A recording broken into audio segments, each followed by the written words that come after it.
Confederation of all India traders के महासचिव प्रवीण खंडेलवाल ने आज संसद भवन परिसर में केंद्रीय वाणिज्य मंत्री पीयूष गोयल से मुलाकात की। इस मुलाकात के बाद प्रवीण खंडेलवाल ने बताया कि केंद्रीय मंत्री के साथ ई कॉमर्स प्लेटफॉर्म और अन्य व्यापारिक हितों को लेकर अहम चर्चा हुई।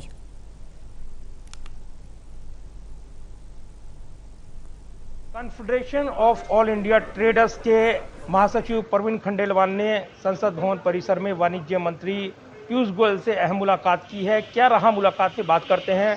प्रवीण खंडेलवाल जी, आपकी मुलाकात हुई है, क्या मुलाकात हुई है, किन मुद्दों पर चर्चा हुई है? हमने श्री पीयूष गोयल जी को confederation of all India traders ने पिछले दिनों जो ई कॉमर्स पर वाइट पेपर दिया था, रिलीज़ किया था, उसकी एक प्रति आज हमने मंत्री जी को दी है और उसका अध्ययन करने के लिए उन्होंने सभी विभागों के जो अधिकारी मीटिंग में मौजूद थे उनको कहा है कि वो वाइट पेपर का अध्ययन करें।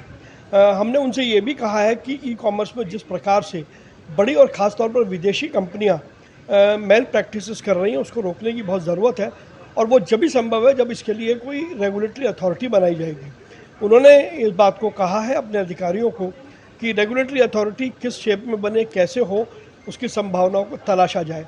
वहीं हमने उनसे ये भी आग्रह किया कि 28 जून भामाशाह का जन्मदिन होता है तो 28 जून को सरकार व्यापारी दिवस घोषित करे, जिसको भी उन्होंने अधिकारियों को कहा कि इसके विषय में जानकारी जुटाई जाए और इस पर एक नोट तैयार किया जाए। तो इसके अलावा हमने रिटेल पॉलिसी पर भी उनसे बातचीत की। बहुत जल्दी सरकार रिटेल पॉलिसी लेकर के आएगी। जहाँ तक ई कॉमर्स पॉलिसी का सवाल है, उन्होंने बताया कि ई कॉमर्स पॉलिसी को लेकर के कंज्यूमर अफेयर्स, DPIIT और कॉमर्स मिनिस्ट्री आपस में बातचीत कर रहे हैं और उसके बाद वो वित्त मंत्रालय से बातचीत करेंगे और उसके बाद जो प्रारूप आएगा उस प्रारूप को पब्लिक डोमेन में रखा जाएगा। अच्छा, दिल्ली के व्यापार के संदर्भ में अगर देखें तो इस मुलाकात का क्या मायना निकाला जाएगा और ख़ास तौर से इसका क्या फ़ायदा दिल्ली के व्यापारी को मिलने वाला है? देखिए, निश्चित रूप से बड़ा फ़ायदा दिल्ली के व्यापारियों को मिलेगा। अगर रिटेल पॉलिसी आती है और ई कॉमर्स पॉलिसी आती है तो दिल्ली, क्योंकि देश का सबसे बड़ा व्यापारिक वितरण केंद्र है, तो निश्चित रूप से दिल्ली के व्यापार को काफ़ी बढ़ोतरी मिलने की संभावना है।